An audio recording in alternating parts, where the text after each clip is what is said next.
Hello guys. तो आज हम बात करने वाले हैं करंट एनर्जी अपडेट के बारे में।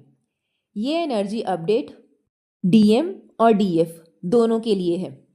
तो चलिए पहले बात करते हैं डीएफ के बारे में। तो जो एनर्जी चल रही है वो लास्ट 1 मंथ से काफ़ी ज़्यादा सिचुएशन ऑन ऑफ की रही है। मतलब इस सिचुएशन में कभी तो आप बहुत ज़्यादा मोटिवेट फील कर रहे हैं और कभी बहुत ज़्यादा डीमोटिवेट फील कर रहे हैं। तो ये जो ऑन ऑफ की सिचुएशन हो रही है ये क्यों हो रही है? ये ऑन ऑफ की सिचुएशन इसलिए हो रही है क्योंकि आपके जो चक्रास की नेगेटिविटी है, आपके अंदर की जो नेगेटिविटी है उसको यूनिवर्स हटा रहे हैं। मतलब काफ़ी लोगों का कर्मा क्लियरेंस की सिचुएशन है, इसीलिए ये सब आपके सामने प्रॉब्लम्स आ रही हैं। कभी कभी आपको अपने डीएम से बात करने की बहुत ज़्यादा क्रेविंग होती है और कभी कभी आप एकदम डिटैच फील कर रहे हैं उनसे। ये इसलिए है क्योंकि अगर आपकी एनर्जी क्लियर हो रही है तो दूसरी तरफ से आपके पार्टनर की भी एनर्जी क्लियर हो रही है। देखिए जो आने वाला टाइम है, मतलब 2 और 3 मंथ्स, उसमें आपको काफ़ी ज़्यादा खुद पर ध्यान देने की ज़रूरत है, खुद को बैलेंस करने की ज़रूरत है। क्योंकि अगर आपने खुद को बैलेंस नहीं किया और अभी आपको खुद को कंट्रोल नहीं किया तो आपका यूनियन और रीयूनियन काफ़ी ज़्यादा डिले में चला जाएगा। तो कौन सी चीज़ है जो आपको सबसे ज़्यादा ध्यान रखनी है, स्पेशली डीएफ को और डीएम दोनों को? देखिए इस वक्त आपका खुद पर पेशेंस रखना बहुत ज़्यादा ज़रूरी है। इस वक्त जो आपकी टेस्टिंग चल रही है वो डिवाइन आपकी जो टेस्टिंग कर रहे हैं वो इस चीज़ को लेकर है कि अब आप खुद को कितना समझ पाए हैं, कितना खुद को स्थिर कर पाए हैं। मतलब बाहर की सिचुएशन चाहे जो भी हो, अगर आपके अंदर कुछ ठीक नहीं है तो आप बाहर की सिचुएशन को कभी भी टैकल नहीं कर पाएंगे। इसलिए आपको सबसे ज़्यादा सेल्फ कंट्रोलिंग पर ध्यान देना है। चाहे आपके साथ कुछ भी हो रहा है, आपके घर वाले, आपके कलीग्स, आपके सिबलिंग्स आपके साथ कैसा भी व्यवहार कर रहे हैं, लेकिन आपको शांत रहना है। जितना आप शांत रहेंगे उतना ही आप डिवाइन से कनेक्ट रहेंगे, उतना ही आपको मैसेजेस मिलते रहेंगे, आपको समझ में आता रहेगा कि आपको किस सिचुएशन पर कैसे रिएक्ट करना है। तो जितना हो सके उतना ही रिएक्शन देने से बचें। तो आप लोग सोच रहे होंगे कि इतनी ज़्यादा टफ सिचुएशन में हम फंसे हुए हैं लेकिन डिवाइन फिर भी हमें शांत रहने के लिए कह रहे हैं, लेकिन फिर भी आप कहीं ना कहीं रिएक्ट कर रहे हैं। तो इसको कैसे ओवरकम करें?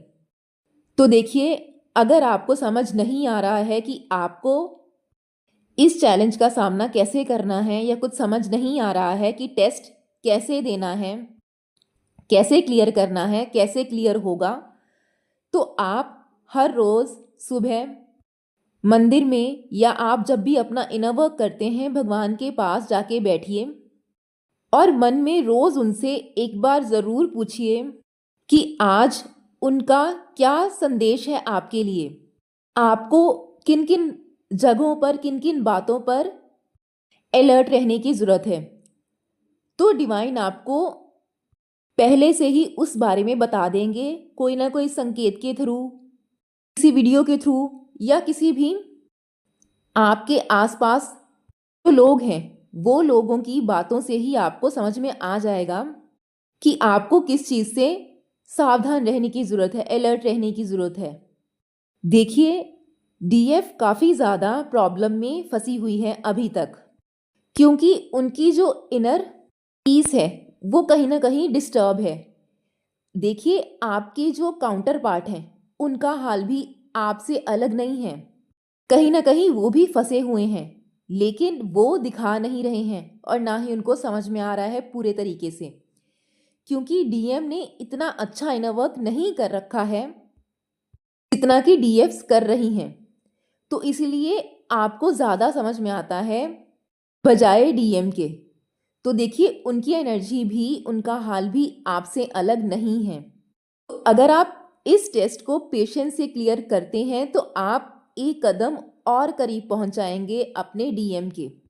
और वहीं जो लोग अभी तक खुद खुद को सरेंडर नहीं कर पा रहे हैं वो भी खुद को सरेंडर कीजिए और जितना भी हो सकता है उतनी ही शांति बनाए रखिए ताकि आपको हर चीज़ की समझ आती रहे। तो अब जितने भी 2-3 मंथ्स चल रहे हैं उनमें आपको अपना आलस और चिंता इन दोनों चीज़ों से दूर रहना है और जितना हो सकता है उतना ही शांत रहने की कोशिश कीजिए। देखिए, इस वक्त आपको हर चीज़ पर टेस्ट किया जाएगा कि आपने अब तक कितना सीखा है। मतलब बाहर कुछ भी चल रहा है, आपने अपने मन को कितना स्थिर करना सीखा है। तो इसमें सबसे ज़्यादा आपका जो साथ देगा वो होगा आपका पेशेंस। आप जितने पेशेंस से काम लेंगे उतना ही ज़्यादा आपको इससे फ़ायदा मिलेगा, वरना आप कुछ ना कुछ चीज़ें खराब कर लेंगे और खुद को एक स्टेप नीचे ले आएंगे। तो आई होप आपको मेरी बात समझ में आई होगी। Thank you.